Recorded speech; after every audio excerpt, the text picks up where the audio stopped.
Bonjour à tous, c'est le Killer qui vous parle donc pour une nouvelle vidéo review.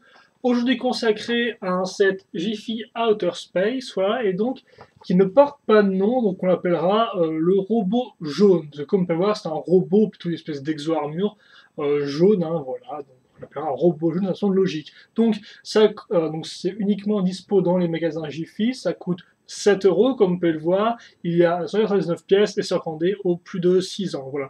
Et comme dans cette Jiffy, on a aussi écrit donc la difficulté de set 2 sur 5, ça va, c'est pas très compliqué à monter, hein, c'est avant tout un empilement de briques, tout ce qu'il y a de plus simple.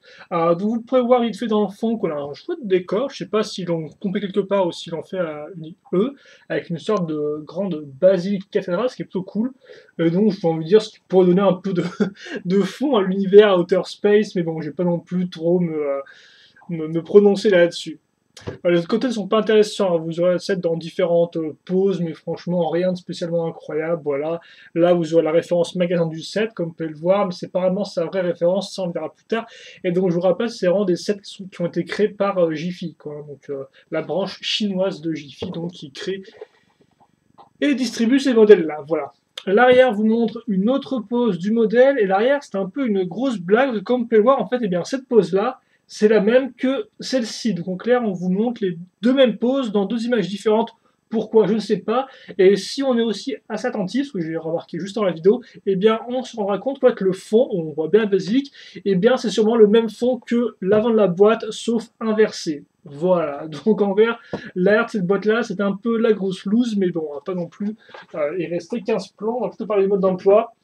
Le mode d'emploi est un peu parce que déjà, il nous donne la référence, qui est le 25 463, comme l'autre set Outer Space que j'avais écrit pilote, donc je ne sais pas pourquoi il écrit pilote à ce niveau-là. J'en sais strictement rien. Au début, je pensais que c'était le nom du set du vaisseau spatial, mais comme il y a deux modèles avec écrit pilote, je ne pense pas.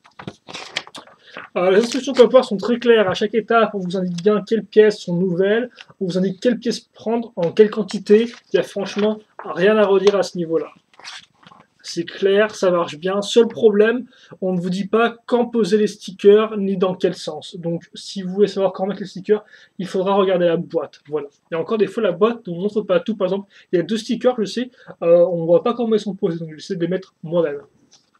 L'arrière, ensuite, recopie un peu la boîte, sauf qu'il ajoute aussi les autres modèles de type robot de la gamme Outer Space. Donc, comme vous pouvez le voir, vous aurez un modèle vert, donc sans humain pour le piloter, qui est plutôt cool, un jaune et un rouge un peu plus gros avec un humain pour le piloter, même un cockpit qui se referme, incroyable.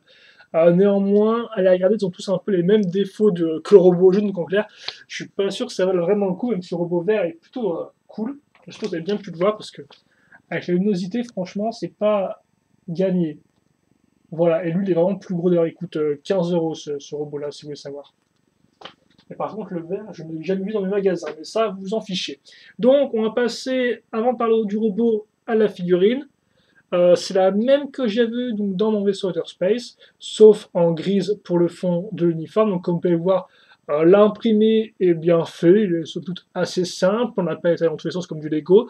Par contre, la figurine, oui, est très proche d'une figurine Lego niveau forme et proportion. Donc, lui, bien sûr, il vient avec sa petite réserve d'oxygène qu'il peut enlever. Comme vous pouvez voir, contrairement aux réserves d'oxygène Lego, les trous ici ne peuvent pas être utilisés pour mettre des pièces dedans, voilà. Et je pense que c'est à peu près tout. Si monsieur voilà, veut bien rester en macro. Donc voilà, pas de double face, c'est comme quoi la couleur de peau est assez basanée. Et donc après, la figurine, pour ceux qui se demanderaient, est assez correcte. Elle a une bonne friction, les pièces ne tombent pas, donc elle est de bonne qualité selon moi. Le casque, ensuite, couleur chromée, donc il me semble que sur la boîte, il y a une autre couleur, donc bon, c'est pas trop grave. Donc c'est un peu scaphandrier. Par contre, il faut savoir, contrairement au casque Lego, lui, il ne veut pas être tenu par la main d'une mini-figurine. Donc ça ne marche pas, n'essayez pas, hein. Bien sûr, quand je dis ça, ça marche, donc je vais me taire. Je crois que ça marchait pas, mais effectivement, si on force un peu, ça peut. Bref, voilà, avec son casque. Et donc le casque, des fois, est un peu dur à enlever, hein, parce que des fois, il part avec la tête, mais sinon, il n'y a pas de gros problèmes. Donc une figurine, au final, qui marche bien, après, elle vient sans arme, comme vous pouvez le voir, toute simple. Mais bon, au moins, elle tombe pas en miettes, donc c'est déjà un bon avant, oui, un bon point, j'ai envie de dire. Allez, on passe ensuite au robot et d'abord avec les jambes, qui de toute façon sont symétriques, donc en clair, les deux sont identiques, si vous avez compris. Donc comme vous pouvez voir, la jambe est faite en fait en trois parties, elle-même divisée par trois articulations qui leur sont respectives. Donc en clair, celle-ci qui s'accrochera sur le bas du modèle, ensuite celle-ci à ce niveau-là pour le genou, et enfin celle-ci pour le pied. Vous noterez que celle du genou se bloque très rapidement parce qu'on a deux pièces qui s'entrechoquent, donc en clair, on n'aura même pas une articulation de 80 degrés, ce que fait n'est peut-être pas un si gros problème quand on voit que... Bon, vous verrez ça plus tard, écoutez. Hein.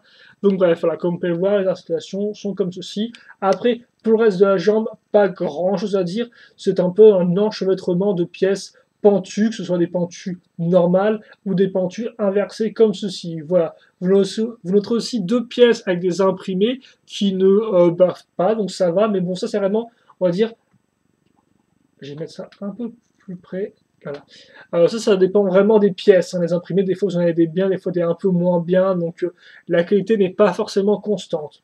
Donc, voilà pour le pied, enfin la jambe, excusez-moi, qui concerne le pied. Pas grand chose à dire de plus là-dessus. J'en avais deux, et comme j'ai dit, ils sont symétriques et identiques. Voilà. On passe ensuite à la partie inférieure du modèle, donc le bassin. Donc comme vous pouvez le voir, on part d'une 2x4, on va mettre des pièces pentues inversées pour avoir un peu plus de surface sur lesquelles construire. Et donc comme vous pouvez le voir, ça marche, mais que de base on part de ça et ensuite on arrive à ça, donc c'est quand même assez large. Pour le reste, c'est intéressant de noter des pièces comme ça qui permettent de faire un peu du snod, donc en clair, mettre des pièces dans ce sens-là au lieu de les mettre par-dessus, hein, voilà. Donc ça c'est à l'avant, et donc pour le reste, des pièces pentues, des pièces imprimées, donc XX3, est-ce que c'est le nom du robot? Je n'en sais rien. Et enfin, une grosse 4x4 plaque tournante, donc pour que le modèle puisse tourner au niveau de son bassin.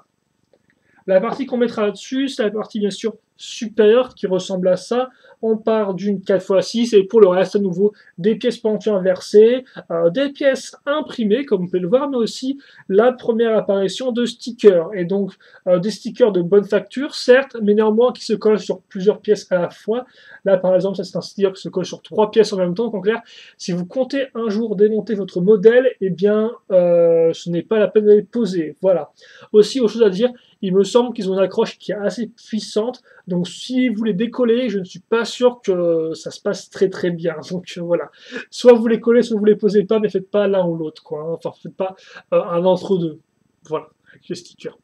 Donc d'autres pièces imprimées, comme vous pouvez voir, d'autres pièces un peu différentes, d'autres pièces pentues de type, on va dire, un peu varié. Hein. On aura toute la famille qui va arriver. Et enfin, les contrôles classiques avec cette construction, hein, deux leviers, et c'est parti.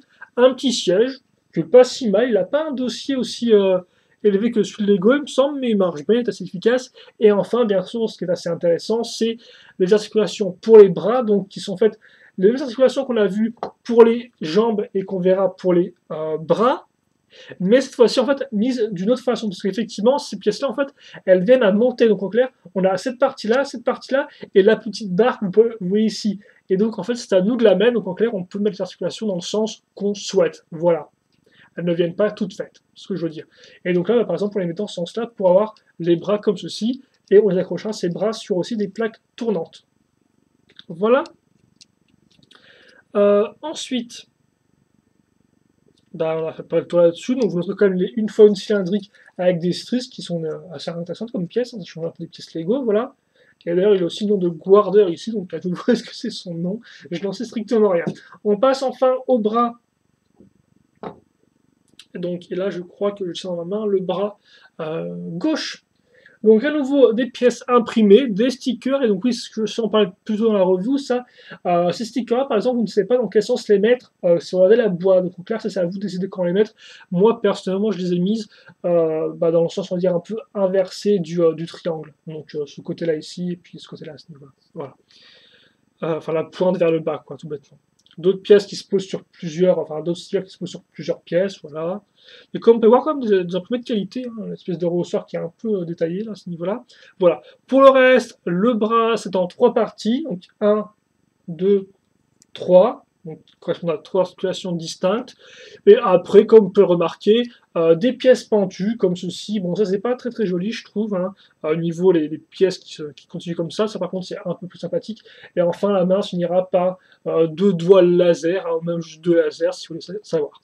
Aussi, autre chose à noter, ce qui est assez intéressant pour la suite, ces pièces-là, des pièces tuyaux, donc qui ressemblent étrangement aux vieilles pièces tuyaux Lego System. Seul problème, en fait, parce que oui, c'en est un, les pièces d'accroche comme ça sont aussi en plastique souple, en plastique mou. Et donc ça, bien sûr, autant sur le tuyau, bien sûr, ça ne dérange pas, parce que c'est un tuyau, donc on est censé pouvoir le tordre, autant sur ces pièces-là, ça fait que leur accroche est minable. Donc en clair, ça, si vous donnez un petit coup dessus, ça tombe des fois super facilement. Donc ça, c'est un problème. Mais de toute façon, on fera la liste des problèmes par la suite, et vous allez voir que c'est pas le plus gros du set, hélas. Bref, avant de parler de problème, on ferait déjà l'assembler. Donc on a nos 2 parties ici, comme on peut voir, qui sont vides. Ça tombe bien, on a des jambes à caser, donc on va les mettre comme ceci.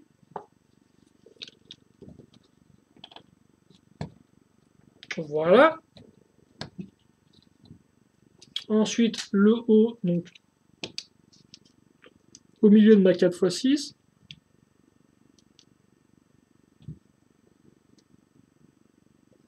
Comme ceci. Ensuite, mes bras sur mes pièces ici. Donc d'ailleurs, vous noterez que cette partie-là, qui est vide, là, elle restera vide étrangement. On aurait pu s'attendre par exemple à des pièces comme ça qui étaient remises sur le côté, mais non, rien du tout, c'est vide. C'est un peu bizarre, vu que le modèle au final a très peu de tenons qui ressortent, hein, si ce n'est de là à l'avant, et au final, ceux-là, quoi. Après, on en a quelques-uns sur les bras, mais à part ça, voilà. Et donc, voilà le modèle complet. Attendez, excusez-moi.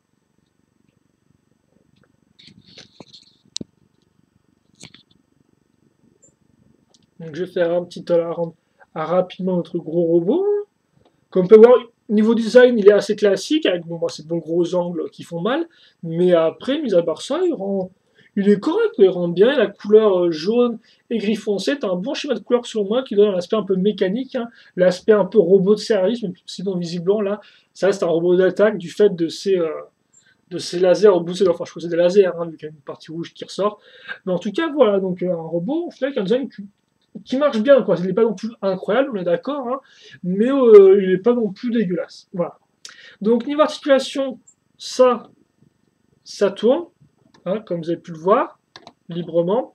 Les jambes, ensuite, à ce niveau-là, à ce niveau-là et à ce niveau-là. Voilà, donc vous pouvez plus ou moins faire des pauses. Donc là, vous avez 2 articulations qui partent, enfin non, oui, 2 articulations qui partent vers l'arrière, celle-ci, et celle-ci part vers l'avant. Donc vous pouvez faire quand même quelques pauses, même si avec l'angle du pied, ce n'est pas évident, et aussi avec le poids. Le poids, c'est un point important sur lequel on va revenir bien tout de suite, parce qu'on va parler de l'articulation des bras. Donc les bras peuvent tourner comme ça. Ensuite, il peut aussi être levé, excusez-moi, vous n'avez rien vu, comme ceci. Hein, donc, par exemple, lever comme ça, voilà, faire ça comme ceci. Et enfin, vous avez l'articulation à ce niveau-là. D'ailleurs, c'est dommage, parce qu'avec cette espèce de pièce qui ressort, là, on ne peut pas caser le bras contre l'autre, en fait. On a cette espèce d'espace triangulaire qui est un peu bizarre. En tout cas, voilà, vous pouvez faire ça comme ça. Donc, comme on peut voir, on a 2 articulations, enfin 3 articulations pour le bras, donc une comme ça, mais surtout 2 intermédiaires, ce qui est un peu bizarre. Et donc, qu'est-ce qui... Donc, on va attaquer plutôt le bilan. Attends, avant le bilan, on va faire les choses bien. Un petit comparaison avec la figurine, donc il y a quand même un robot qui a une bonne taille, une bonne dimension, ça j'ai tendance peut-être un peu à l'oublier, mais c'est vrai qu'effectivement pour plus de 7 euros, on a quand même un robot qui est assez grand, hein, et avec pas mal de pièces, hein, je vous rappelle, il y en a genre je crois 200 un peu, enfin 199.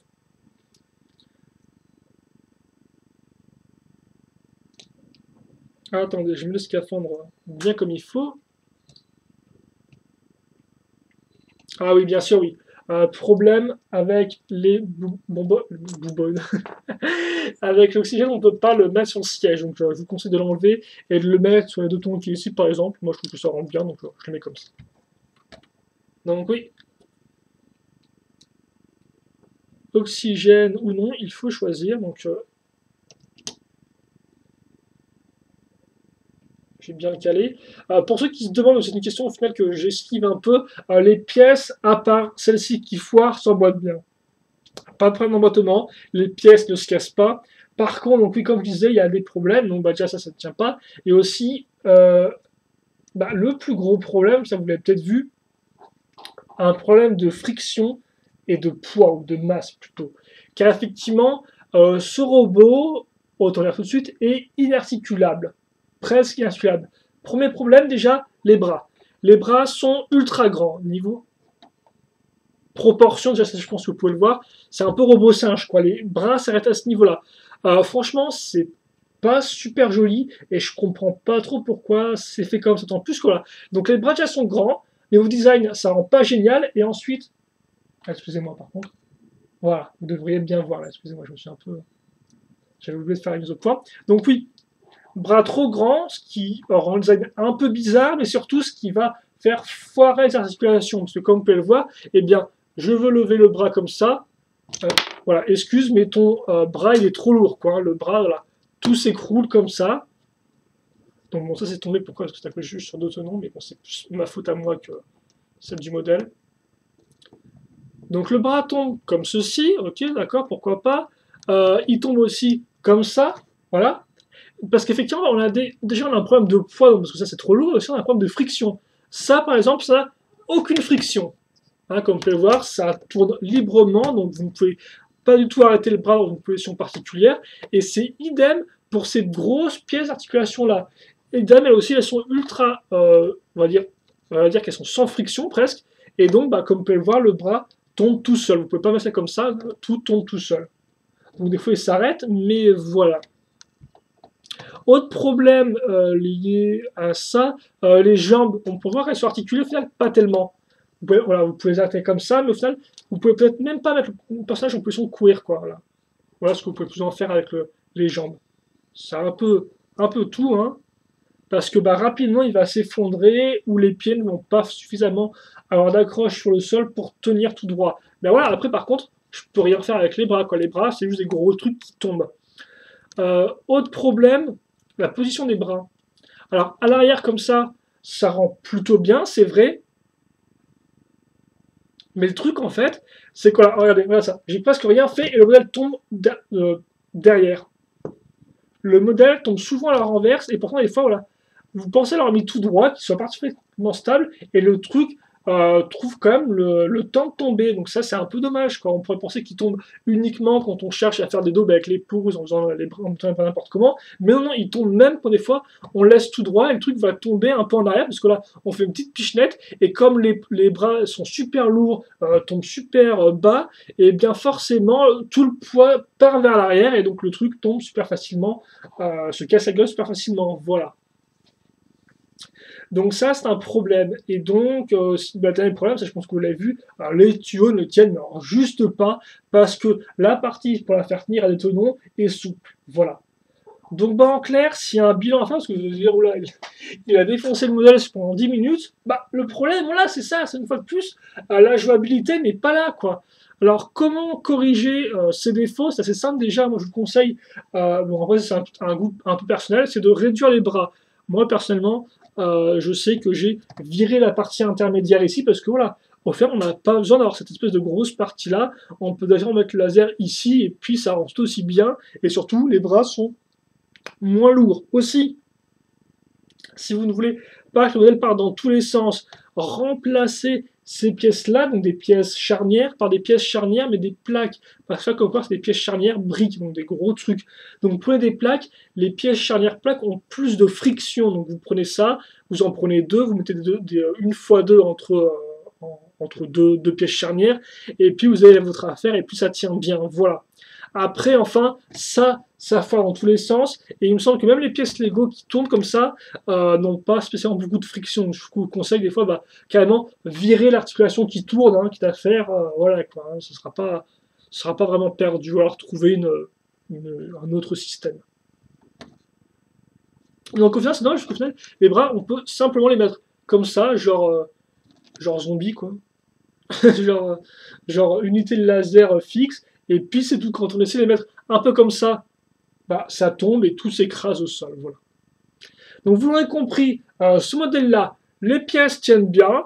La sélection de pièces en elle-même, c'est avant tout des pièces on va dire, pentu inversé, il n'y a pas non plus de choses incroyables. Les pièces imprimées sont de bonne facture et sont une bonne idée. Les stickers, attention à coller des fois sur plusieurs pièces et s'enlèvent des fois assez mal, donc décidez bien ce que vous voulez faire ou pas avec les stickers, mais il n'y en a pas beaucoup par contre, ça c'est quand même un bon avantage. Il y en a vraiment peu, hein, si je dis pas de bêtises, il y en a, je prends tout, 1, 2, 3, 4, 5, 6, 7. Voilà, il peut en avoir plus, mais encore, ça va. Le design ensuite, à part les bras peut-être un peu trop grands, moi je trouve qu'il rend bien, il n'est pas non plus incroyable, mais en tant que robot un peu de masse, unité de masse, il marche bien. La figurine est de bonne facture dans le sens où les articulations sont bien comme il faut. Il n'est pas trop. Voilà, il se casse pas dans vos mains. Vous pouvez bien lever le bras, il va pas se baisser tout seul. Donc la figurine rend bien. Après, il manque un peu là, mais c'est vrai qu'effectivement, un casque chromé, c'est assez rigolo, mais ça correspond peut-être pas non plus trop au personnage. À vous de voir après. C'est toujours intéressant d'avoir des pièces un peu spéciales comme ce type de pièces chromées là. Voilà. Donc ça c'est les bons points. Les mauvais points, bien sûr, bras trop longs, articulations qui ne tiennent absolument pas pour les bras et au final qui sont presque inutiles pour les jambes, même si on peut faire quelques pauses, c'est pas faux, mais néanmoins c'est pas non plus génial. Et enfin, les tuyaux qui ne tiennent juste pas. Donc mon conseil, franchement, c'est pas un modèle que je vais recommander. Par contre, c'est dommage que j'aimerais bien vous recommander ce type de modèle pas trop cher, avec pas mal de pièces, qui est assez cool à construire. Mais le problème, c'est qu'au final, niveau jouabilité, à moins de le changer, le modèle, je pense que c'est super frustrant, quoi. Vous levez le bras, le truc tombe tout seul, vous touchez les tuyaux, il se pète la gueule. Non, franchement, voilà, quoi. Donc, niveau jouabilité, c'est vraiment mauvais et c'est dommage. Et donc, c'est pour ça que je ne peux pas vous le conseiller. Après, si vous aimez les robots, pourquoi pas, il a un bon design et bon, au moins, il rendra pas si mal que ça sur votre étagère. Mais bon, là encore, je pense qu'on peut trouver mieux, même si c'est vrai qu'effectivement, en ce moment, niveau Lego ou Mega Bloks, donc moi, je suis à vidéo en 2012, il n'y a pas spécialement beaucoup de robots différents, quoi, hein, surtout pour ce prix-là, quoi. Donc, voilà, à vous de voir. C'est un robot sympa, mais sans grande jouabilité. C'est, je pense, le mot de la fin. Et sur quoi on se quittera, je vais y arriver. Voilà. En attendant, on va se quitter. Néanmoins, vous avez quand même des questions des commentaires, c'est pas les poser. J'y répondrai avec grand plaisir, comme d'habitude. Et puis, bien évidemment, on se retrouve plus tard pour une vidéo. Donc, portez-vous bien, hein, les chats. Voilà. Passez une bonne journée, une bonne soirée, une bonne ce que vous voulez. Et puis, nous, on se retrouve plus tard pour d'autres vidéos. Allez, à plus.